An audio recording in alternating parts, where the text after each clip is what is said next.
Ja tervetuloa Tyrnävä Showhun. Erittäin kiinnostava jakso. Eversti Wilkerson. Washingtonin vallankaappaukset, sodat ja peittelyt. Sisältäen Ruotsi ja Suomi. Menemme tähän, mutta heti alkuun otetaan tämmöinen pieni tietopläjäys.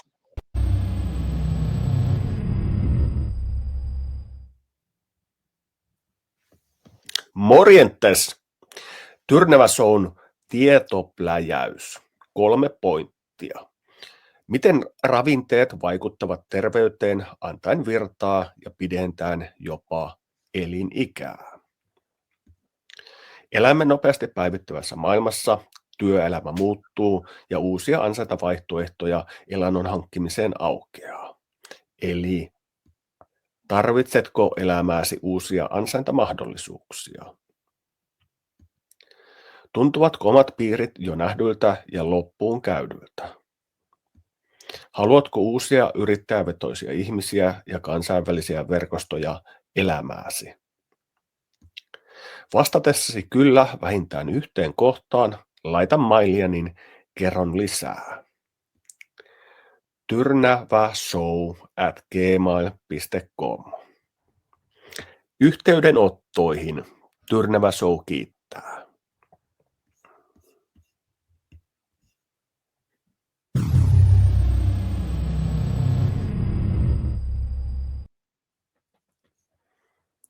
Ja nyt sitten itse aiheeseen, eli professori Glenn Diesenin vieraana oli Eversti Wilkerson.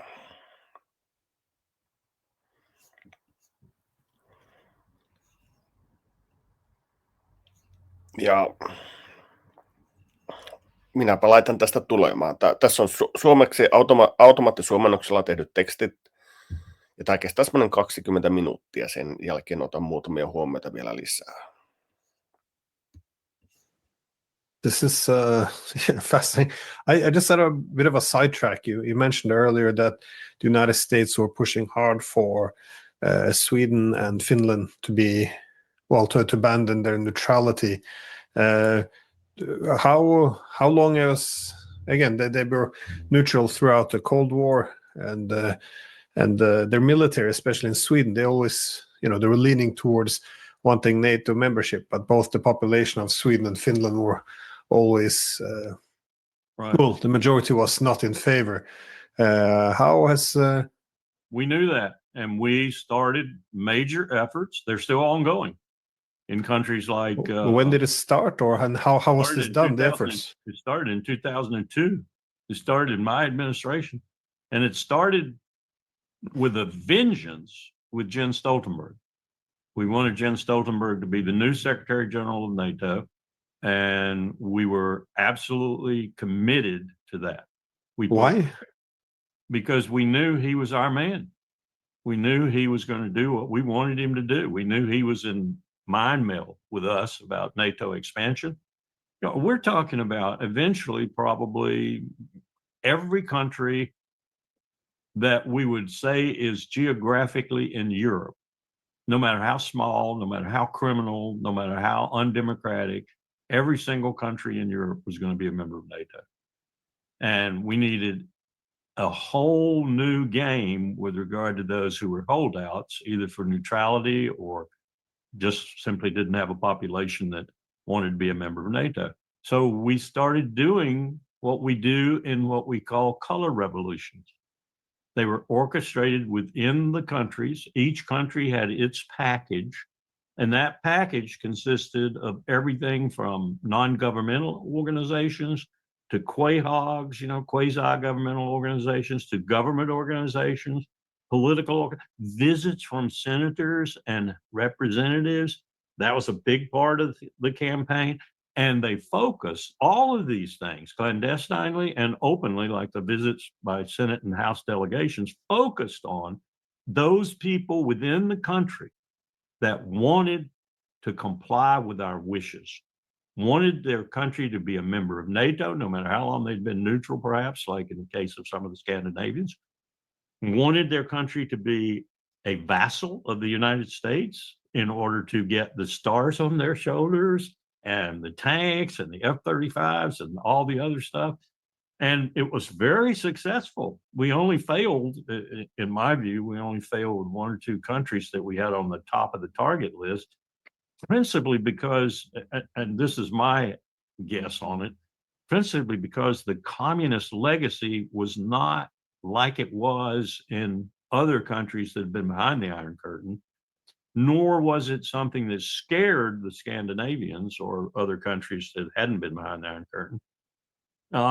In 1 or 2 countries, it did that, and you got real welcome for NATO membership. In other countries, it didn't. I would say Viktor Orban in Hungary and maybe Slovakia are 2 of those countries where there wasn't this feeling that we've been under the yoke of the Soviet Union. We now don't want to be under the yoke of the Russians because they're no different. They just call themselves differently. And so we don't want that. And that made Poland, for example, and others want to be members of NATO, desperately want to be members of NATO, want to be dominant members of NATO.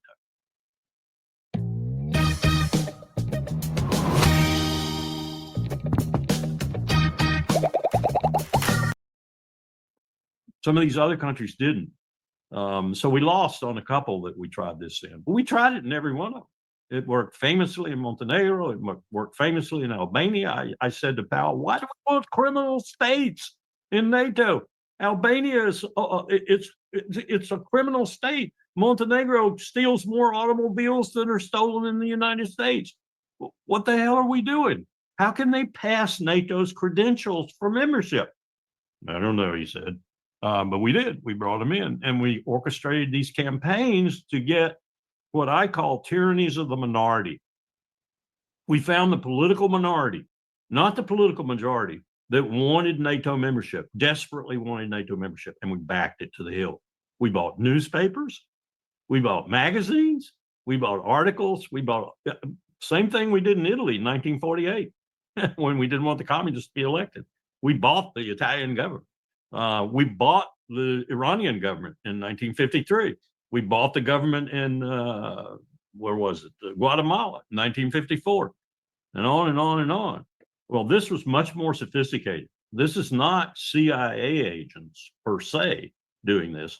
This is CIA orchestrated campaigns that are run by non-governmental organizations, sometimes wittingly and sometimes unwittingly. It's what we use for Georgia, for example. It's what we're using right now in Georgia, trying to get the current government eked into its political leadership, and then we're trying to get them kicked out. And we're trying to get the government that was there before back in, because they're the ones who want to, stand up to Russia, be a member of NATO, and so forth. But this government that's in right now is very balanced. They want a good relationship with the EU, good relationship with Washington, good relationship with NATO, and a good relationship with Moscow. We don't like that, so we're trying to get them overthrown. That's how we do business today. We don't do business with direct action. We do business with direct action through NGOs and others who, as I said, are sometimes witting and sometimes unwitting. The ones associated with the Republican Institute are most often witting. And I guess the National Endowment for Democracy would be one of these key NGOs. That's a big one. That's a big one. Yeah. NED. And you got others too that you don't even think are doing this sort of thing, like FDD. And they're doing it, of course, on behalf of not just the United States, but also on behalf of Israel. Because this is all kind of locked in to where you get multiple parties participating in the planning and the propagandizing. For example, Mossad and the CIA together. You better believe Mossad's in Ukraine. And was this also the approach towards Ukraine? I mean, we don't even have to go to 2014, but even back in 2004 with the Orange Revolution, because this was done quite blatantly. I remember Yushchenko then back then he even called the EU and the godfather of the Orange Revolution. You had a lot of the interference was quite open, and I guess the Rose Revolution in Georgia 2003, the Orange Revolution in Ukraine in 2004, they were quite extraordinary because there were genuine discontent which could be tapped into on the ground. I mean, there's corruption, democratic deficits, a lot of reasons why you would demonstrate against the government. But the willingness to join NATO, every polling put it about 20%. Nobody wanted to be a part of NATO, but any discontent about corruption, whatever, was hijacked for a very geopolitical objective, which was let's join NATO and against the Russians. But the vast majority of Ukrainians, they preferred to have security arrangements with the Russians, not with NATO. This was, and it was just an extraordinary thing to happen. But again, in this media as well, in this country, it was all sold back then as being a huge democratic development. But it's a democratic revolution. Of course, it failed because the Ukrainians never wanted that government. And then we had 2014 again, 10 years later, do the exact same thing, but of course more vicious, purging old opposition. But what were your experiences from 2004, the whole Orange Revolution in Ukraine? I had a CIA agent tell me, Larry, there's never been a weapon or a tool or an instrument of national policy as potent as us now, because we have liberal democracy on our side. Now, think about that for a minute. They had weaponized liberal democracy, and they used all these institutes and other people who were vested heavily in what they were doing, country by country, to implement liberal democracy. And as he said, it is a very powerful weapon, probably the most powerful weapon we've ever picked up. And I think that was a description with nuances all across Europe of what we were doing and what we're still doing. As I said, in Georgia, we just messed up in Romania. We didn't mess up, we succeeded. We got Colin Georgescu out. He was the one who preliminarily looked like he was going to be the new Romanian leader. So we got him out. He's gone. I don't know exactly how we did it, but I know we did it because someone called me and told me they were going to do it, and we did it.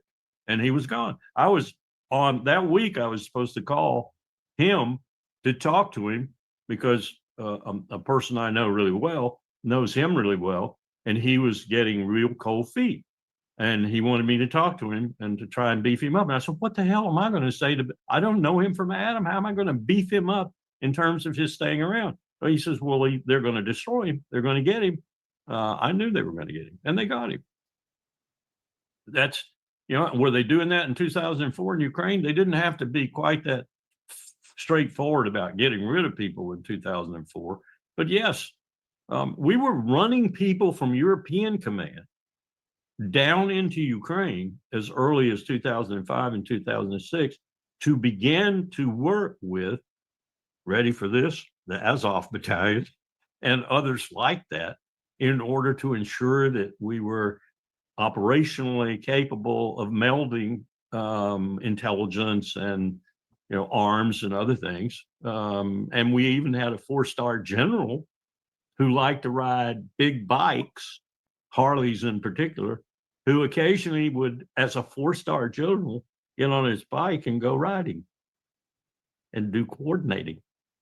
This was all happening before the really tense period of 2014 when, we took sides so blatantly it was pitiful. We were working on it all along. But some of this instrument for regime change or color revolutions, as they were called, has some of this been dismantled now? Because Trump, he had this defunding. That's and a huge question.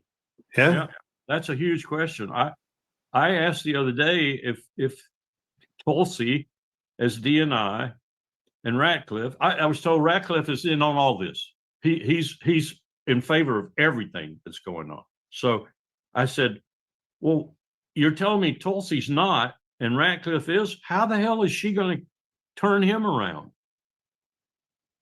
No answer. If Ratcliffe is neocon par excellence or whatever he is, but is intent on keeping all of these things going come hell or high water, and boy, do I know about the CIA keeping things going when the President of the United States, the Secretary of State, and the Secretary of Defense don't even know they're doing it. That's the common practice now. And the director will come back and say, well, we've got to give the president plausible deniability. You mean you're killing people without the sanction of the president of the United States and a formal decision memorandum in a presidential finding or something? You're killing people on the ground in a foreign country? No comment. And it goes on from president to president because the president doesn't have any clarity on what's happening on the ground with the CIA, and the CIA has become its own independent actor within the national security establishment. And people warned about this. People warned about this when we created the DNI too, and thought the DNI would be the person that would, consolidate power and be uncontrollable by the president. But the DNI has never been given money and people power. Trump promised to do that with Tulsi, but as far as I know, he hasn't done that yet. If you don't have money, if you don't have control over the budget, and the black budget too, and you don't have control over people, that is, you can't move people per their cleverness, their talent, their agility, whatever, from the CIA to INR at state, or from INR at state to the DNI or office or staff or the CIA or whatever. If you can't do that, then how powerful are you? If all you can do is pontificate, how powerful are you? Now, Trump promised to give Tulsi because she knew that. And she made it a condition of her hiring for the position that he give her money and people power. And I have seen no indication of that. Ratcliffe is doing whatever the hell he wants to do, and Tulsi's not really supervising. And what Ratcliffe is doing is anything but, I think, what Trump would have him doing were Trump to be aware of it. So we've just got a colossal mess is what we've got, a typical kind of mess when an empire gets to the end. And no one knows how to control it. No one knows how to stick their finger into the pie and say, nope, pull that cherry out, go away.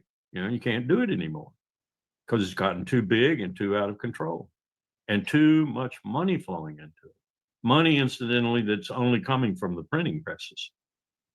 Ain't nothing behind it. That's just amazing. It is amazing. Man, I tell you, as I said, I learned as much from my students, if not more, in their case studies, over 400 of them. We studied everything from the Korean War up to the Obama's incursion into Lebanon. Do you know that Norwegian F-16 pilots led the bombing of Lebanon? Or not Lebanon. Sorry. Libya? Norwegian F-16 pilots led the bombing of Libya. Yeah, I think we dropped 10% of the bombs on Libya. We got 5 million people, but that was good. That was good for promoting Jens Stoltenberg. One of them was interviewed in my presence. I can't talk about anything more than that, but he was interviewed in my presence. He was so a young guy, good-looking guy, young guy, F-16 pilot, as I recall. But he was so excited that he finally dropped bombs on live human beings. And I'm thinking to myself, man, you think that's an accomplishment? You're Norwegian and you think that's an accomplishment? Dropping bombs on live human beings? Okay, all right. I guess that's the way the Air Force thinks. Tunnetko itsesi jatkuvasti väsyneeksi ja voimattomaksi? Tämä voi riippua testosteronitasoistasi. For Him Testo Balance on ravintolisä miehille, joka vaikuttaa testosteroniin, energiatasoihin, haluihin ja lihaksiin. Kokeile tuotetta kuukauden ajan hintaan $19.90 osoitteessa forhim.fi. Yeah, I think at the time there was some reports in the media that he had told the Swedish prime minister that this was a great exercise, a good way to test the military, that they should be getting in on this. But I've always been curious to what extent did the involvement of Norway in Libya back in 2011 helped to boost him into the position of being the NATO Secretary General. Was it the interventionism that put him in favor in Washington, or was it also, I guess, his support for NATO expansionism? I think it started pretty early. As I recall, he was instrumental in getting us political support from not just one or two countries. I think it was 4 or 5 countries that helped us get political support post 9/11 for what we were doing. we had this colossal chart we drew up after 9/11, and what it had was diplomatic and other missions across the top, countries down the left side, and in each little square thus created was a corner. And what it said was, Denmark will provide political support, and our ambassador will take care of getting that.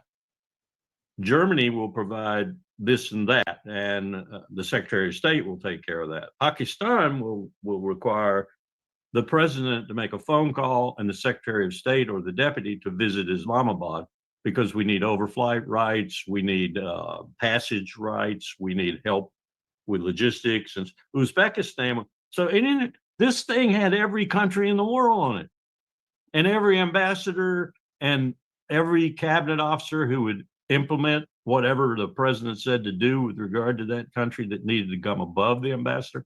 And it included military assistance, it included political support, all things. And we really got some great support out of Jens Stoltenberg in that process. So it was building for quite a while. I would say post 9/11, roughly a year or so, because it took us a while to get that matrix out there and everybody working on it. But probably I'd say at least 2003 forward, it was going bangers, and we were identifying people all along the way. We were casting some of them aside because we said, no, that woman or that guy is not the kind of person we need. Okay, mark that one off. Let's go after this person or that person. And people were on the ground doing this, and our ambassadors, our country teams were doing it. Sometimes, Powell would be the instructor. Sometimes the CIA would be the instructor. Sometimes DOD would be the instructor, as it were.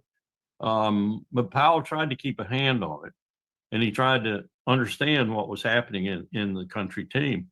A lot of, I don't know if you know this, but our country teams have every element of our bureaucracy in them. And the bigger ones have multiple members of that bureaucracy. So for example, you have a station chief maybe for the CIA and all manner of people under diplomatic cover working for the CIA.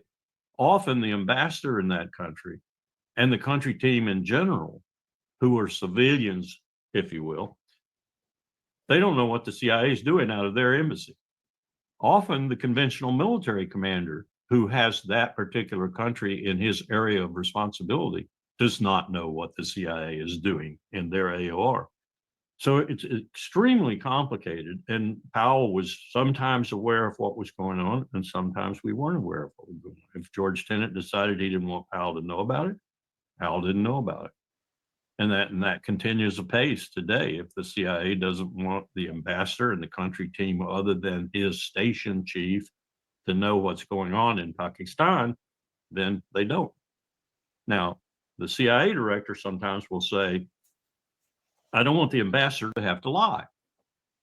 Because if the ambassador's briefed in on this operation, and then he's asked a question by the press, he's either going to have to say he can't answer the question, which no ambassador wants to do, or he's going to have to lie. We don't want him to have to lie, so we're not going to tell him about it. That's a hell of an excuse to keep your country team in the dark about something that you're doing in his country that might have severe repercussions if it becomes public.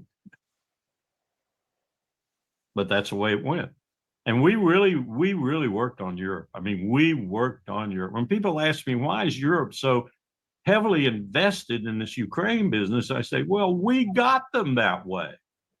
This is a war between Washington and Moscow, not Kyiv and Moscow. Kyiv is the instrument of our war. Noin. Siinä tuli painavaa tekstiä.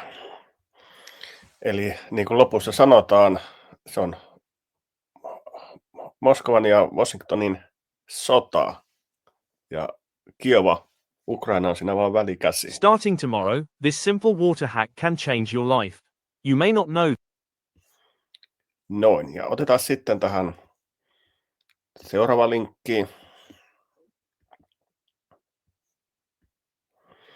On tässä. Eli tämä on Glenn Diesenistä. Ja mä laitan sen tuohon isolle. Eli tuo äskeinen haastattelija. Tämä taitaa olla tämän päivän uutinen.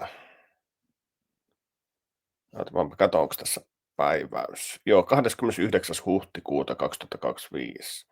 Glenn Diesen on uuden puolueen listan kärjessä. Ja otetaan tästä pääasiat. Maanantaina Klassekampen uutisoi, että Kaakkois-Norjan yliopiston professori Glenn Diesen on valittu rauhan ja oikeudenmukaisuuden puolueen parlamenttilistan kärkeen Åkerhusissa. Puoluetta johtaa Marielle Lerand, joka on toiminut Rodin varajohtajana, mutta erosi puolueesta sen jälkeen, kun puolue kannatti Ukrainan tukemista aseilla vuonna 2023. Haluan ottaa Norjaa sopeutumaan maailman suurin muutoksiin vahvistaakseni Norjan yhteiskuntaa, turvallisuutta, taloutta ja merkitystä, Diesen kirjoitti Althingille antamassaan lausunnossa. Erityisesti Diesen uskoo, että Norjan talouden on sopeuduttava maailmassa nähtyyn kehitykseen. Yhdysvaltojen kiinnittäessä tulevaisuudessa vähemmän huomiota Eurooppaan. Diesen uskoo myös, että Eurooppa itsessään tulee kokemaan pirstaloitumisen. Tärkeää on palauttaa Norja rauhanvaltioksi, josta hylkäsimme kylmän sodan jälkeen Amerikan hegemonian aikana, Diesen toteaa. Norja on viimeisten 30 vuoden aikana osallistunut Naton operaatioihin Serbiassa ja Libyassa sekä avustanut Yhdysvaltoja Afganistanissa ja Irakissa. Ja tuossa on sitten tuosta puolueesta vielä.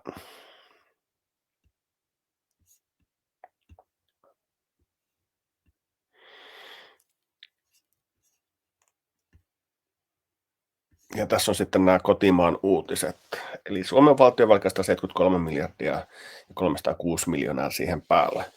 Niin kuin tuosta Eversti Wilkersonin puheesta käytiin, niin meillä on niin kuin hallinto vaihdettu niin kuin muuallakin Euroopassa. Ja me olemme nyt se vasallivaltio ja meidän on tarkoituskin velkaantua. Tämä ei ole mitään niin kuin, hallinnon osaamattomuutta, vaan he velkaannuttavat meitä tarkoituksella. Tämä oli oikein mainio haastattelu. Enpäs tähän sano sen enempiä. Niin, se, että purrapersut, he olivat niitä viimeisiä linkkejä sitten, jotka veivät meidät tähän NATOon ilman kansan äänestystä. Näin se menee. Siksi meillä on tämmöinen nykyinen perussuomalaiset puolueet, koska se on täysin otettu hallintaan. Mutta siinä kaikki tällä kertaa Tyrnävä Shown Datsalta. Morjentas.